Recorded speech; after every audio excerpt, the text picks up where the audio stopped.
Hello everyone, back to today's second video, doing GWV Sunday Round-Up for today's second video. So it's going to be your eclectic mix of this and that, looking at things like solar activity, sea surface temperature anomalies, and of course the weather for the next week to 10 days, and going off well into February as well for today's GWV Sunday Round-Up. Now, released earlier on today was the season model roundup for the spring. So we've got 11 long-range models together for the first time this season. See what they're all showing for the spring of 2019. That video is on the homepage here at GWV, and later on it will be placed on the spring 2019 updates and forecast page, and there'll be a written summary that goes with that as well. Very late with the spring updates this year, but we have finally started to get them going. Coming up this evening, we'll have an Ensembles watch. We'll go through all members of the GFS Ensembles to see what they're showing as we move out into second week of February. But we're going to start off the GWV Sunday Roundup with a couple of pictures. So this one was emailed to me by J. Vincent Marchetto, and it's showing snow in Turin in the northwest of Italy a couple of days ago. Pretty extensive snow cover over there in Turin. You see that the snow is laying pretty deep there over in northwestern parts of Italy. So a big thank you to Jay for sending those snow pictures through. In Turin, also this was posted by Stanny in the comment box at GWV yesterday. So this is snow in the Czech Republic. So Stanny is going off into the Czech Republic, and it looks pretty bleak over there with fairly deep snow cover. We may be seeing some of this snow heading our way actually as we move over the next few days, particularly focusing on Tuesday, and again potentially Thursday to Friday for some snow in the UK. This is how the snow cover is looking from the National Ice Centre in terms of Eurasian snow cover. So it's updated up to yesterday, 26th of January. You see, most of Russia is covered with snow, as you would expect. All of Russia covered with snow, and all of Scandinavia now covered with snow as well. That snow has extended into central parts of Europe, so the whole of Eastern Europe is covered with snow. It does extend through to Central Europe. But at the moment, the western limit looks like it's kind of like Germany, really. There's a little bit across some parts of France, but not a great deal, and this down over Spain is kind of like over the mountainous areas of the Pyrenees. So Germany eastwards is where the snow is. You can see that snow covered just there in northwestern parts of Italy. I'm sure that is part of the snow cover in Turin that we're just looking at in Jay's pictures. So it's a wintry scene across many central and eastern parts of Europe. Not so much in the west, but I think we will find snow cover beginning to turn up on these maps as we go through the course of the coming week. More of it in Germany, I would have thought, more through the Low Countries, through France, and yes, even into the UK and possibly Ireland too in the next few days. It's going to be turning colder and more wintry. If you would like to have your pictures featured in the videos, then there are various ways you can do them. You can email them to us at gazwavids@gmail.com. You can post them in the comment box at GWV's website, or you can share them on our social media pages, Facebook and Twitter. We link to our Facebook and Twitter pages in the description at YouTube, and also on all the pages at GWV. So when we've got time, we always are happy to feature your pictures in videos. And as I say, I think there probably will be some snow pics from the UK turning up in the next few days, so we'll keep a close eye on that. Right, so let's get on with the video. I'm going to start off by having a look at solar activity, and this is how things are looking on our side of the solar disk today from solarham.net. So I have got a few sunspots actually, not many of them, but there's a region of sunspots just there. So solar activity today is actually officially low.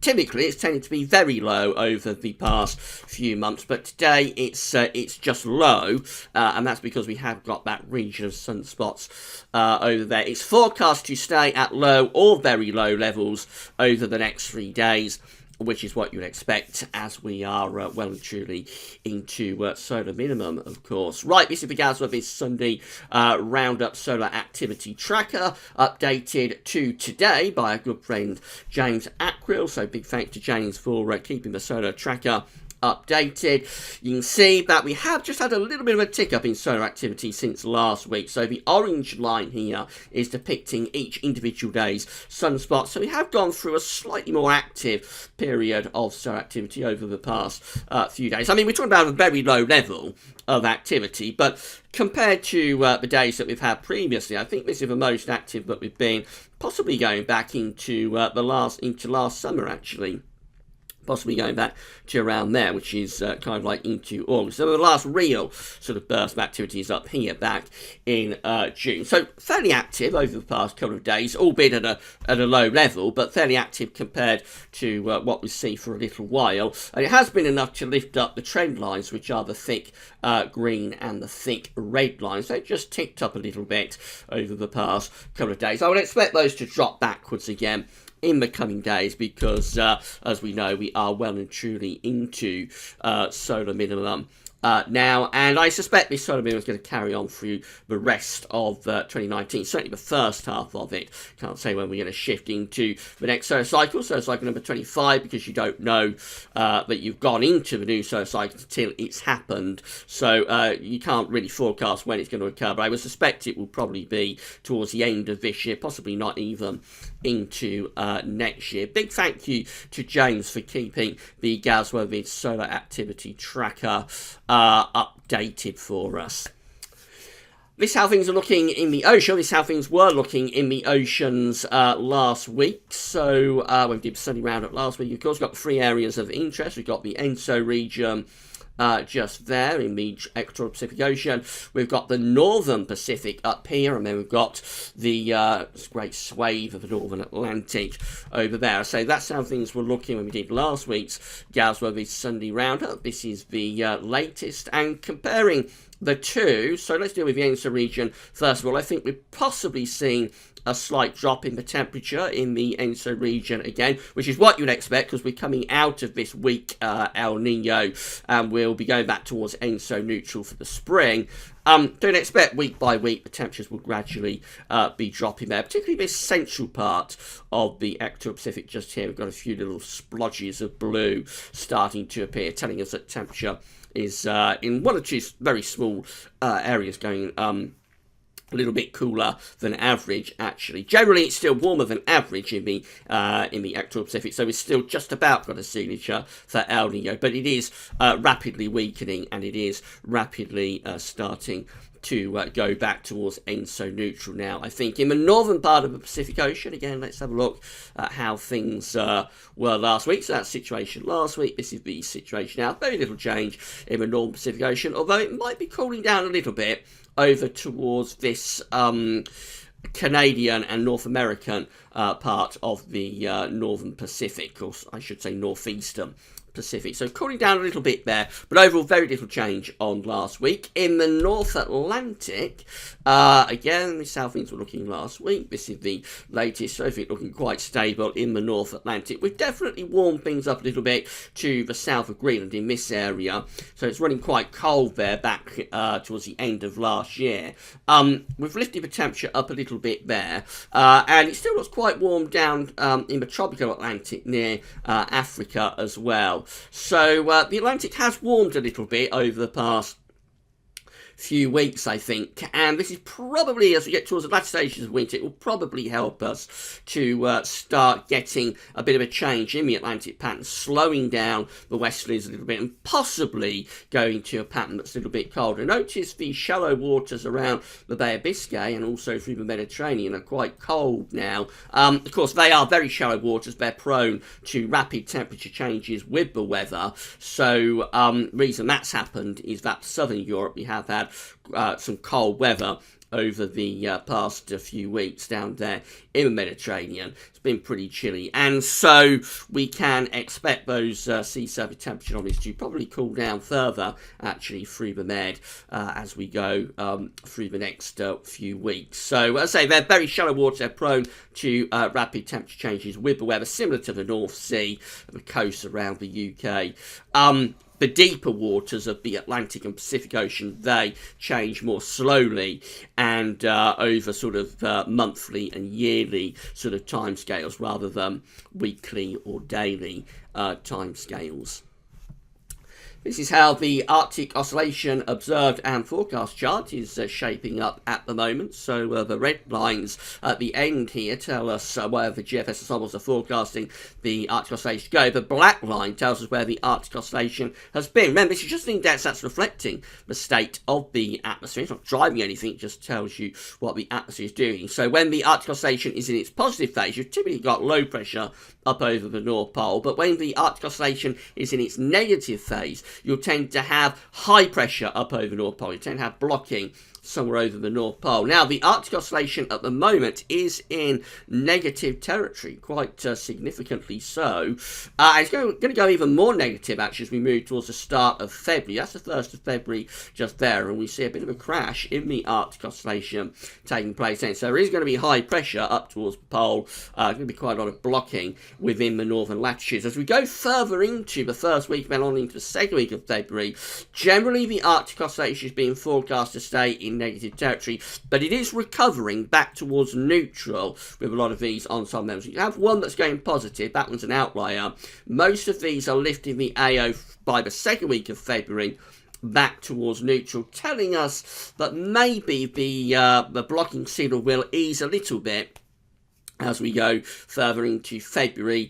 But on the other hand, they're all still quite negative, really, other than that one outlier. So even though they're sort of showing us going back towards neutral conditions with the AO, generally they are still trending trending negative. So, I mean, we're just going to come up from a very negative starting point at the beginning of February to something a little bit closer towards neutral. This is how the NAO is looking. So again, the black line tells us where we've been with the NAO, red lines again where GFS ensembles are forecasting the NAO to go. The real puzzle about this winter is that we've got this contrast between what's happening in the Arctic, where we've got increasing blocking signals, and what's happening in the Atlantic, where we just continue with this positive NAO. When the NAO is positive, when you've got a positive North Atlantic oscillation, it basically means that you've got low pressure around Iceland and high pressure through the Azores, and you're bringing through westerlies. You're increasing the strength of the zone of westerlies, if you like. So if you get the NAO going negative with the AO, it's typically quite a cold signal for the UK and for Europe. When they're both in negative territory, you'll have both the Arctic and the Atlantic showing a blocking sort of pattern. But when you get this kind of setup, which is the NAO positive, so strength for westerlies, and the Arctic oscillation negative, so a blocking signal, you tend to come away with kind of like a cold zonal type signal, and that's what we're going to have over the next week. It's going to be cold enough at times for snow, actually, so it's going to be pretty cold, but continue to bring everything in from off the Atlantic Ocean, but those low pressures on a southerly track and pulling in cold weather, giving us the risk, pulling in cold air from the north, giving us the risk of snow. GFS ensembles are forecasting the NAO to continue in positive territory going through the first week or two of February, so no sign of a shift in the NAO at this stage. Very, very strange winter this, to have the NAO so consistently positive, the AO so very negative. Quite unusual to do that. GFS upper air temperature and precipitation ensembles looking like this. We're looking at Leeds today. That's the next place on our list of suggested locations. So the red line here is the 30-year upper air temperature average for Leeds. You see we're colder than average now with introduced cold northerly winds. So if you've not been out yet, there's a real bitter northerly wind blowing, and it's going to stay cold now for the rest of the week. So we see all of these ensemble members trending underneath the red line for at least the next week. As we go through towards kind of like the end of the first week of February, and then on to second week of February, this period just here, we've got a lot of scatter, but it looks as though the upper air temperatures are lifting up a little bit. Now, you have got several ensemble members that are going for very mild upper air temperatures, which we're not really expecting for the second week of February. We're expecting quite a coldish February if the long range model output is correct. But then again, strangely with this winter, has been a continuing sort of battle between the long range output, which has always wanted to have blocking and generally favouring cold conditions, and the short range output, which has generally not not really gone for northern blocking within the sort of week to 2 week time scale. So that's interesting, and will be something that we'll be thinking about, I think, as we get to the end of the winter and we start to sum up what happened with this winter. I think the contrast between the model output and how poor the long-range model output has been performing this winter, I think that will be something that we'll all be pondering. Anyway, back to the ensembles. As we go through to the second week of February, it does look as though we've got several ensemble members that are going really quite mild. There are several that are much colder, though, but are down here. So it's a little bit of a mess now as we go through to the end of the first week and into the second week of February. But what we can say is that it looks like at the moment the GFS ensembles are trending to something milder for the second week of February. I'm going to show you a CFS V2 at the end of this video, and you'll see that CFS is still not really going for anything particularly mild through February. The CFS still wants us to have a cold February, but we can only call what we see, and definitely the GFS with its ensembles are producing significantly milder conditions. We will do an ensembles watch tonight, and we'll see what's going on within those GFS ensemble members, why they are starting to lift those upper air temperatures up so much through the second week of February. Precipitation-wise, lots of unsettled weather to come, and of course, as it's cold during this phase, going through the next week, certainly, as it's cold, there is quite a bit of precipitation too, so there will be an ongoing risk of snow. In the more extended range, it looks quite unsettled still, even then. So this lift up in the upper air temperatures isn't being necessarily caused by a large ridge building across the country, although that could be what some of those ensemble members are doing. But as I say, we'll be going through the ensembles tonight with Ensembles Watch to see what's going on with those ensemble members. This is the snow row for Leeds. You can see we are focusing on the chance of some snow. Could be a little bit of snow today in the form of snow showers running down the east coast, but it's really around Thursday into Friday, this period just here, that we've got quite a lot of snow spikes appearing there. It does look as though there could be a snow event Thursday into Friday for Leeds, and that would be the case for many other northern parts of England as well. This spike just here is sort of Tuesday afternoon, Tuesday evening into early Wednesday, risk of snow then. But I think that's going to be further south than Leeds. That could affect some central southern parts of England and Wales. We did Snow Watch last night. We will be updating Snow Watch tomorrow as well. And I think we'll have a better idea tomorrow of exactly what's going to happen in the next few days in terms of snow. But there will be snow, and potentially for some places quite significant snow, and maybe disruptive snow in the next few days. So just watch your space about that. Temperature anomalies going from the 27th of January through to the 4th of February, coming out colder than average, so a colder than average week for the UK, for Ireland, much of France as well. Temperatures below normal. It does look as though things are turning a bit milder, or maybe a bit less cold across Scandinavia. But certainly for the UK and for Ireland, we're looking at quite a cold week ahead. Precipitation anomalies look a little bit drier than average the northern parts of the country, for Scotland and Northern Ireland, but for England and Wales, a little bit above average of precipitation, and because we're in a cold air mass, that's where we're getting our risk of snow from. That's how things look in America. I talked about America yesterday, so real east-west split across the states. Many of these western states are looking significantly milder than average, but in the east, and particularly around the Midwest, much colder than average. That's I think that's 20 Fahrenheit below average for some of those Midwestern areas. Absolutely brutal cold on the way in the next few days for particularly those Midwestern, but also northern and eastern states. I saw this tweet by the UK Met Office yesterday. They were tweeting about this, saying that Canada and the USA could see their coldest air in decades next week. So that's going to be around Wednesday, Thursday. Dangerously low temperatures could bring, and wait for this, a wind chill of minus 40 Celsius in Chicago. Up to 50 centimetres of snow around the Great Lakes. There'll be frostbite, hypothermia, and it could get cold enough for frozen diesel as well. Look at this animation that they're showing. If I just press play on that, you can see how this exceptionally cold air moves out of Canada and down into those northern and midwestern states. So it's showing there that minus 46 degrees in Winnipeg, up on the Canadian-US border, minus 33 in Minneapolis, minus 30 for Chicago, absolutely unbelievably freezing cold temperatures, minus 22 for Detroit, minus 21 for Toronto, not as bad, minus 13 in Montreal. That would be regarded as exceptionally cold for the UK, but I mean, compared to some of these areas in the Midwest, that minus 13 is positively balmy. And down to New York, minus 6. So again, that isn't too bad, I don't suppose, as a minimum temperature. But in those northern and midwestern states, it really is going to be brutally cold over there. Very, very dangerous conditions coming up.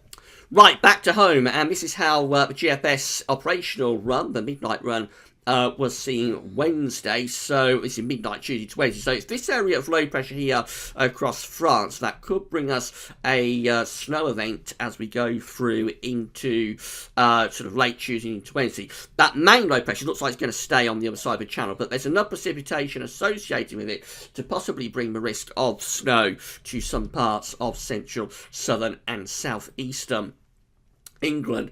Then go through to Thursday. This next area of low pressure is forming out in the Atlantic. This is a much bigger area of low pressure, but again, excuse me, this one could bring heavy rain or snow across parts of the country from Thursday through to Friday. Again, we'll know more about this, I think, tomorrow.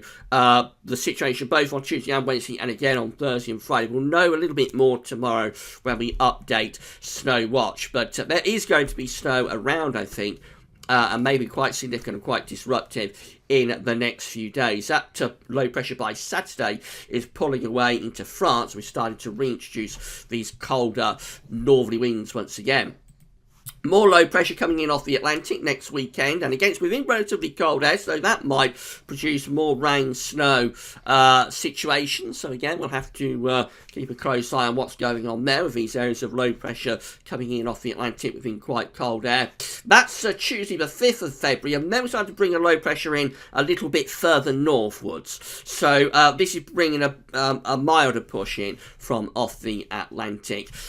As we saw with the GFS ensembles, there is a suggestion that as we go towards the end of the first week of February, those temperatures are starting to lift up. That's how things look at day 10, with low pressure centred over the top of the country. In the more extended range, we start to raise heights both to the south and to the southeast, so this starts to pull in milder air from the central part of the Atlantic Ocean. That's how we are on Sunday the 10th of February. High pressure is covering many central southern parts of Europe, so we are dragging up quite a mild southwesterly wind that could well get temperatures into double digits. But you'll notice heights are beginning to rise up towards Greenland, and by the time we end this midnight operational GFS run, we're beginning to pull down a cold northerly wind as low pressure exits away to the east. We're beginning to reintroduce cold northerly winds, and we're starting to get some Greenland blocking beginning to appear as well. That's a very long way off, but it could be that this increase in the temperature through the second week of February is associated with rising pressure that might in the end finish up turning into a blocking feature. We'll just have to wait and see how all those GFS ensemble members are playing out when we do Ensembles Watch tonight. This is the parallel GFS run. So this was due to become the operational GFS sometime through January, but because of a shutdown, that's been delayed, it's been pushed back. But now the government is reopening over in the US. I would assume they'll start pressing on with changing the parallel into the operational GFS. This is how the parallel GFS was looking at for the midnight run at midnight on Wednesday. Again, this area of low pressures across northern France, that could bring snow to parts of England and Wales. There's a precipitation forecast with the parallel GFS run for midnight on Wednesday. You see there is quite a bit of precipitation actually across particularly central and eastern parts of England and Wales. Most of that would be snow, so it does suggest quite a dumping of snow there across some southern and eastern parts of the country with that little event on Tuesday night into Wednesday morning. Then we're through to Thursday. We've got this bigger area of low pressure developing in the Atlantic, that bringing risk of rain, sleet and snow in from off the Atlantic as we go from Thursday into Friday. Then by Saturday that low pressure is pulling away into France. We're pulling back these cold north or northeasterly winds, keeping low pressure close to the country next weekend. And again, it's within relatively cold air, so rain, sleet and snow looks possible next weekend. That's Monday the 4th of February. Low pressure in the North Sea. We're pulling back down these cold northerly winds once again. Moving up towards day 10, we've got heights rising towards Greenland and Iceland, with low pressure being forced down to the south. So again, this battle between cold but also Atlantic-driven air is continuing up to day 10 with the GFS parallel run. Could still be some wintry conditions going on with that. In the more extended range with the parallel GFS, we start to bring in this very mild southwesterly wind, quite a long fetch southwesterly. So all change through the second week of February as pressure builds to our south and low pressure relocates further north. We start to pull in mild or potentially very mild west or southwest winds, completely at odds with what the long range output wants to do for the second week of February. So I'm really very unsure what's going on in this second week of February at the moment. The 6 o'clock GFS run has been updating as we've been speaking, so we'll just run through that very quickly. That's how things look on Wednesday. Again, that low pressure across northern France is moving away, taking the snow risk away from us during Wednesday. But then this next low pressure starts to head in from off the Atlantic on Thursday, bringing the risk of rain or snow at the end of the week. Into next weekend, low pressure continues to be sitting close to the country within quite cold air. Expect risk of rain or snow then. As we head off up towards day 10, again, we bring these areas of low pressure in from off the Atlantic a little bit further north, so we start to lift the temperature up as we get towards the 5th and through to the 6th of February. And then we go into a milder southwesterly wind as high pressure begins to build to our south once again. So on the GFS ensembles, this will be another sort of very mild extended range. And we actually turn winds into the south there for a little while on the 8th of February. We're bringing up a really balmy sort of southerly wind. That could lift temperatures up to sort of 13, 14 degrees. A little bit of a taste of spring, perhaps, at the end of the first week of February. But then the high pressure begins to inch its way further northwards and westwards, you'll notice. We're going to a second week of February. This is Sunday the 10th. That high pressure beginning to try to move northwards. That's where it finishes up on the 12th of February, as far as we can go, with the 6 o'clock GFS run. The high pressure is centred over the top of the UK, so that would rapidly be cooling things down again, and you'll be getting frost and fog coming along with that. It is interesting that this high pressure is sort of building across central southern parts of Europe at the end of the first week of February, but then it's starting to inch its way northwards, trying to push north. And it might be that this eventually is going to turn into the blocking feature that we've been waiting for. We'll just have to wait and see. But very often, before we go into an extended spell of cold, blocked weather with genuine high latitude blocking, very often you will get a few days of very mild weather where we drag up southerly winds before that happens. So possibly this sort of mild push that we're beginning to see for the end of the first week of February and into the start of the second week of February, possibly this is the beginnings of moving towards genuine high latitude blocking. But let's wait and see. Don't want to get ahead of ourselves about that. This is the GEM, and again, it looks quite cold and unsettled through the middle part of the week with opportunities for snow. This low pressure Thursday to Friday is a little bit further south with the GEM, and that's bringing a greater snow risk across many parts of England and Wales. Proper dumping of snow with that. The low pressure moves into France by Saturday. We're putting in this very cold north to northeasterly wind, and then next weekend, generally saying quite cold before we begin to move low pressure in from off the Atlantic through to the 5th of February. We begin to return to the westerlies, and it's a little bit milder, although even at day 10 it still looks fairly cool, I have to say, fairly cold. Really, these low pressures are not moving in from the Atlantic with a great deal of conviction, and overall I think we're still within a relatively cold air mass at day 10 with the GEM. The ECMWF, again, we've got these areas of low pressure close to the country through this week within cold air, bringing a risk of more rain and snow. That situation on Friday, again, this low pressures to the southwest of Ireland, so this suggests that there could be snow, particularly for parts of Northern Ireland, for England, Wales, away from the south, where it would be a little bit milder there. The low pressure moves into France by Saturday, 2nd of February. We're pulling in this cold east or northeasterly wind, so that could be bringing snow showers into eastern parts of the country. And then we head up into Monday the 4th of February, and slowly we start to re-establish more of a westerly Atlantic flow, heading up towards day 10. We do look a little bit milder. We're beginning to raise the heights again through parts of Spain, Portugal and France. A bit of a ridge is starting to build up there. The jet stream's returning a bit further north, so this takes us into a milder end to the ECM run at day 10. How does that stack up with the rest of the ECM ensembles is how the postage stamps are looking via the Icelandic Met Office this morning. So we've got 20 ensemble members, including the operational run we're just looking at with the ECM, that has at day 10 this ridge building sort of to the south and to the east of the country with low pressure in the Atlantic, and these are bringing up milder air at day 10 from a southwesterly direction. There's another 14 that has low pressure centred almost over the top of the UK and out to the northwest, so they're much more unsettled, still relatively mild though. They're bringing wind in from the Atlantic. Then there's 12 that have genuine blocking signals. They have high pressure from Greenland over towards Scandinavia, and they're bringing in cold, maybe even bitterly cold easterly winds with those 12. That includes the control run of the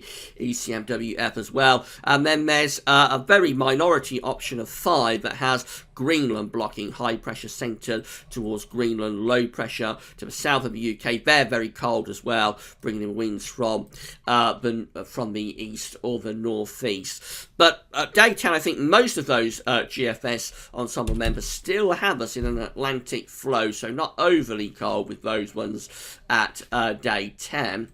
Then we go to 2 weeks away, and these are the options within the ECM ensembles then. This is 360 hours on the 11th of February. So we've got 18 GFS on ECM ensemble members that have northern blocking. High pressure is centred somewhere to the north of the UK between Scandinavia and Greenland. They're putting down cold northeasterly winds. Then we've got 12 that have a ridge to the east, but also extending back up to a blocking signal to our north. So although there's a blocking signal there, and with low pressure in the middle of the Atlantic, those ones are actually relatively mild, bringing wind up from a southerly direction, but it will only take a very subtle change for those to go a lot colder.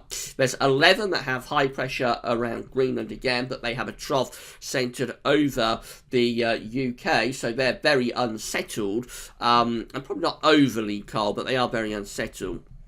Then there's 5 ECM ensemble members that have a ridge over and just a little bit to the north of the country. They're mainly dry but cold, frosty sort of scenarios. And then there's another 5 that have high pressure down to the south and low pressure up to the north. They're mild and they're bringing up winds from a southwesterly direction. So it's a real mess in 2 weeks' time. I think there is still the signal there within the ECM ensembles for blocking to be in play as we go to the 11th of February.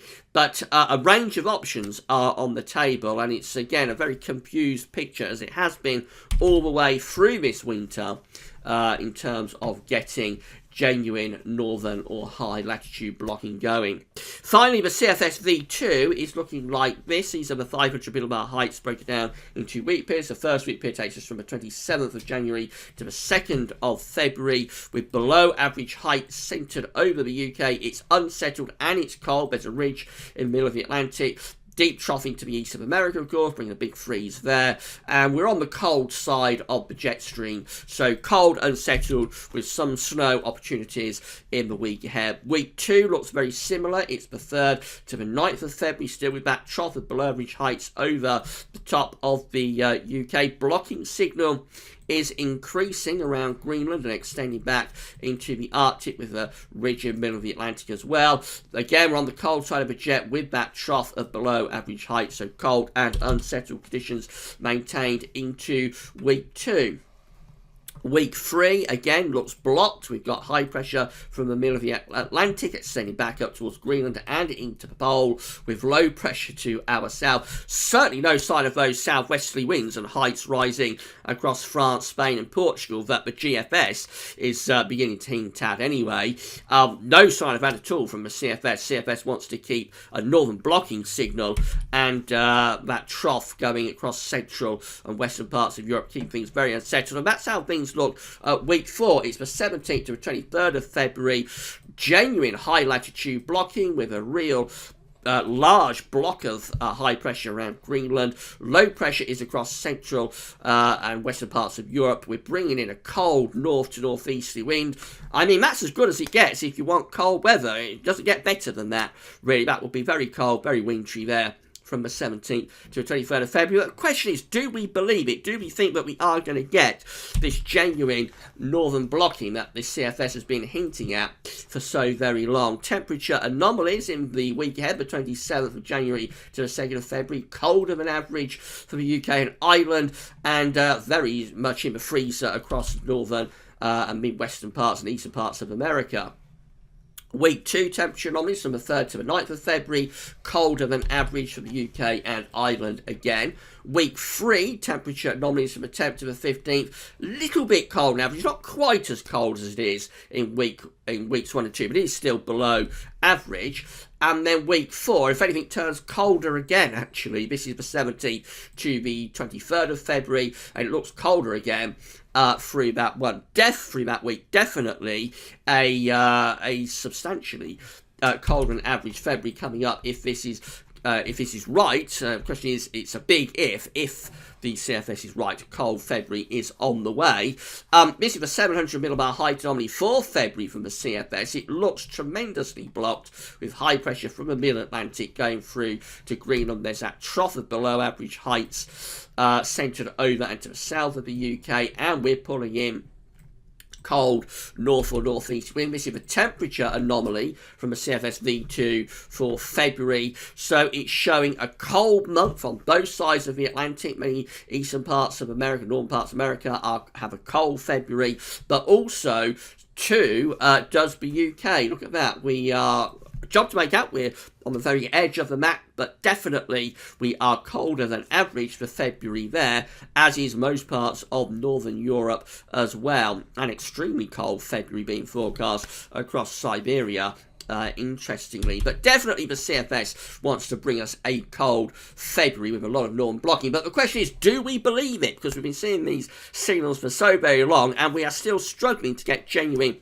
high latitude blocking going. So it's going to be a case of watch your space. Let's wait and see how it develops over the next few days. And what's going on with the GFS raising heights across Spain and Portugal and France, which is totally at odds with what the CFS is doing for February, unless this rising pressure across southern Europe eventually moves north, and that's how we set up the blocking feature. Maybe that's how this is going to play out, but we'll just have to wait and see what's going to happen over the next few days. As I say, we'll do Ensemble's Watch tonight, see what's going on with those GFS Ensemble members trying to raise the heights to the south through the second week of February. Right, that's your Sunday Roundup for today. A little bit of an extended one. Hope you found it interesting and informative. I say the spring season model roundup has been released, and later on today that'll be placed on a new page for spring updates and forecasts. There'll be a written summary that goes with it as well. That'll probably be this evening. And between now and then, we're going to have Ensemble's Watch. That's generally around 8 o'clock or so, 7, 8 o'clock, something like that. So come back for all of the updates through the course of today. That's all for now, though, and thanks for watching.